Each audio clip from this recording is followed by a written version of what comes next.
बहुत सारे स्टूडेंट अक्सर हमसे कहते हैं कि सर हमारे घर वाले सपोर्ट नहीं करते। खैर लड़कियों के लिए तो बात समझ आती है, पर लड़कों के लिए बात बिल्कुल सत्य नहीं है। कोई भी माँ बाप ऐसे नहीं है जो अपने लड़के को पढ़ाई के लिए सपोर्ट ना करते हो। हाँ, अगर आप पढ़ ही नहीं रहे, दिन भर केवल टाइम वेस्ट कर रहे हैं, तो वो आपको सपोर्ट करने से हिचकिचाएंगे। आप दिन में 10-15 घंटे पढ़ के तो दिखाओ। सपोर्ट करने का मतलब ये नहीं है कि आपको जीवन भर बिठा के पालते रहें। सपोर्ट एक लिमिट तक, एक उम्र तक ही किया जाता है। इसलिए जितना जल्दी आप सिलेक्ट होके अपने जीवन की कामयाबी की राह पे निकल जाओगे उतना अच्छा रहेगा। माँ बाप भी एक लिमिटेड टाइम तक सपोर्ट करेंगे। आप में से जिसका भी पढ़ाई में मन नहीं लगता है, मैं उससे एक बात कहना चाहूंगा। ये बात अभी आपको समझ में नहीं आएगी, लेकिन जब समझ में आएगी तब तक बहुत देर हो चुकी होगी। जैसे जैसे आप अपनी पढ़ाई से दूर हो रहे हैं ना, वैसे वैसे आप एक मजदूरी वाले करियर की तरफ बढ़ रहे हैं। जिस बच्चे में कोई एक्स्ट्रा ऑर्डिनरी टैलेंट नहीं है या कोई जबरदस्त स्किल नहीं है, उसके पास अपनी जिंदगी सुधारने का एक ही तरीका है, वो है केवल पढ़ाई। मेहनत के साथ, ईमानदारी के साथ। जब भी आप तैयारी शुरू करते हैं तो ये कभी मत सोचो कि पूरी तैयारी में कितना टाइम लगेगा। ज्यादातर बच्चे अपने दिमाग में पहले बिठा लेते हैं कि यार साल भर पढ़ना पड़ेगा, 2-2.5 साल का प्रोसेस है, और इतने में उनका साहस टूट जाता है, वो तैयारी करना छोड़ देते हैं। एक ऐसी लंबी मैराथन है जिसमें धीरे धीरे करके सफलता मिलेगी। आप एक एक दिन का टारगेट बनाओ और उस टारगेट को अचीव करो, और सफलता एक एक दिन को मिलकर काउंट होगी। आज आपने क्या अपने टारगेट पूरे किए, आपने टाइम वेस्ट तो नहीं किया, तो आप केवल आज के दिन के बारे में सोचो। सरकारी नौकरी की तैयारी करने वाले लड़के किसी बहुत अच्छे बैकग्राउंड से नहीं आते हैं। ज्यादातर मिडिल क्लास या लोअर मिडिल क्लास से होते हैं कि सभी को पता है कि यही एक रास्ता है अपनी परिस्थिति को सुधारने का। और इसके बावजूद भी अगर आप आनाकानी कर रहे हो, अपने प्रति और अपनी पढ़ाई के प्रति ईमानदार नहीं हो और अपने घर वालों का पागल बना रहे हो, तो समझ जाओ भाई कि आपकी तैयारी के जो 3-4 साल है, ये तो मौज लेते हुए कट जाएंगे,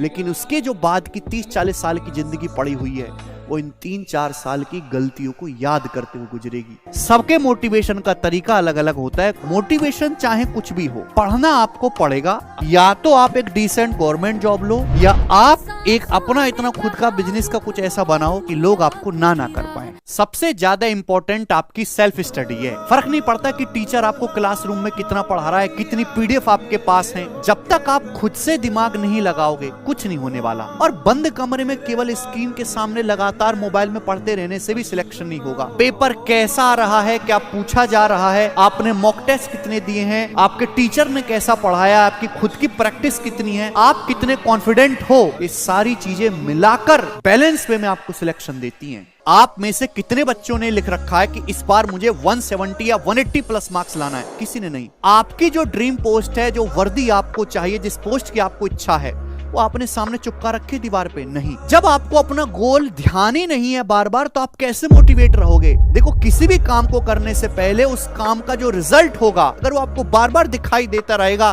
कि भाई मुझे पढ़ना है इस पोस्ट के लिए, मुझे इस आदमी की तरह बनना है, मेरा मकसद ये है कि मुझे मार्क्स 180 प्लस लाने, आपको जब बार बार ये दिखाई देता रहेगा, तो आप पढ़ने के लिए लगातार मोटिवेट खुद पे खुद होते रहोगे। अगर आज आपने मेहनत नहीं करी और ऐसी आवारागर्दी में अपने जीवन का कीमती टाइम खराब करते रह गए, तो वो दिन दूर नहीं है। मतलब जब सड़क पे भौंकता हुआ कुत्ता भी आपको ऐसा लगेगा कि यार ये भी मुझे सलाह दे रहा है। एक उम्र के बाद सब साथ छोड़ जाते हैं, क्योंकि उम्र